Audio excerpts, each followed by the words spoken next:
Head2Toe Health and my new video blog where I'll be going all around Oswego and finding out how people move, how people eat, all about health and wellness in our little city, on campus and off campus. For my first episode, I was lucky enough to come to the Cove at the Midtown Plaza to skate with the Oswego Port City roller derby.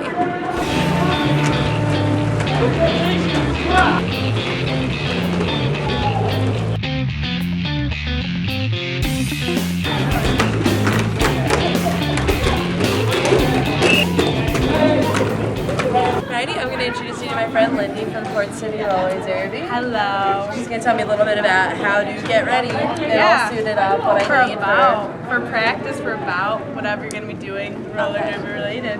Alright, so first of all, you want to sit down.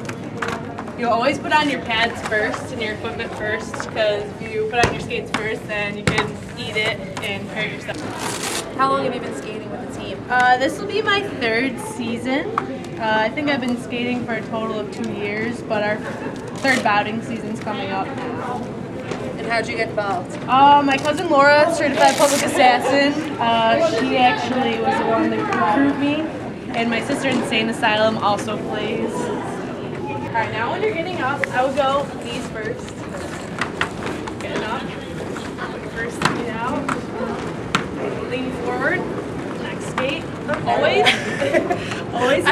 You're up, which is wicked successful for the first time for people. Yeah, absolutely. When you're like first starting to skate, have you skated anything? Inline. Just inline? Okay. Yeah. Well, like these have a lot more stability than inline skates. Actually, it's kind of weird to think about. A lot of people think the opposite, but it's so centered on each side that it's like, oh, it gives you a lot of balance. But when you're learning how to skate, you actually, this is like a derby position. It's kind of like you're evened out this way. You have more stable atmosphere around you, and when people come to hit you, you're in this position. It's hard for them to hit you. Okay. So when you want to start skating, you probably can stand up a little bit.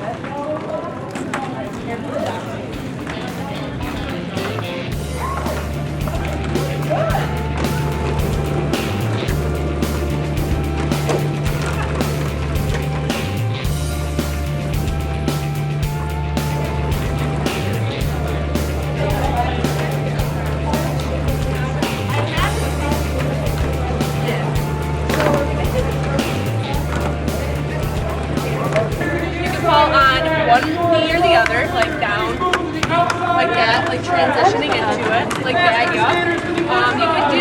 You can do double knees, which I never recommend because that's how I busted my knees. And you can do other different kind of stops, like 180s, turn around and stop with your toe stops. Okay. Which are what the kind of the toe stops are for, and to run with.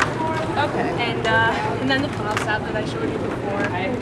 When you like just kind of grip the inner wheels, which is wicked hard to do for like the first couple times you're skating. And then there's also a T-stop where you drag that, but I don't recommend it because people break ankles that way. So. Okay. So I won't do it then. No, don't do that. But the pull stop's probably the best one to like build your muscles too in your thighs. That's where I've always built like all my muscles. So. Okay. Is that the part of your body you think hurts the most after practice? Oh yeah. When you're first learning, like now I have just solid muscle here, but when you're first learning and you go, like when you wake up the next day, like it's all just like pain. And your butt, wicked bad, wicked bad. So sometimes your back, depends how you're like standing. I've been here for over 2 years. Okay. So it's been a while, a good while. Alrighty, what do you like about it? Well, the team, the girls, mostly the girls are great.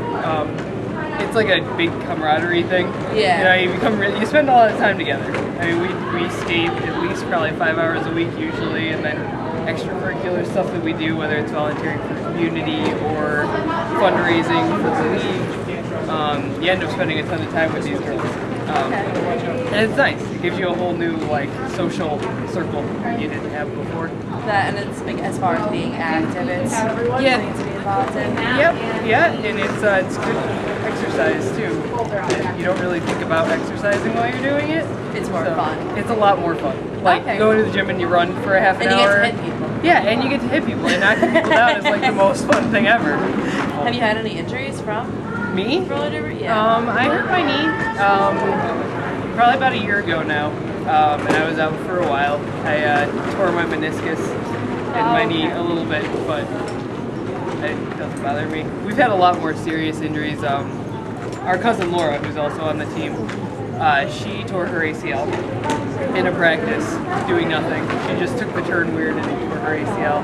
And one of our past teammates has torn the same ACL twice playing in 2 different games with the same team.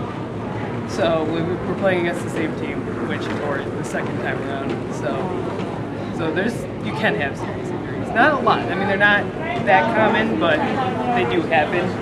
And, you don't, like, as far as that goes as a team, it's not like, oh, you're injured, bye. You're like, oh my God, you're injured. Like, we'll go and sit with you in the hospital, or we'll go and sit with you at your house, or, oh, do you need something done around the house? So he has to go grab you something. Like, here's some good, flowers. family Yeah, atmosphere. like we don't abandon our injured, and usually they come like to practices while they're injured, and they watch so they can keep up on strategy and rule trainings and stuff like that. So.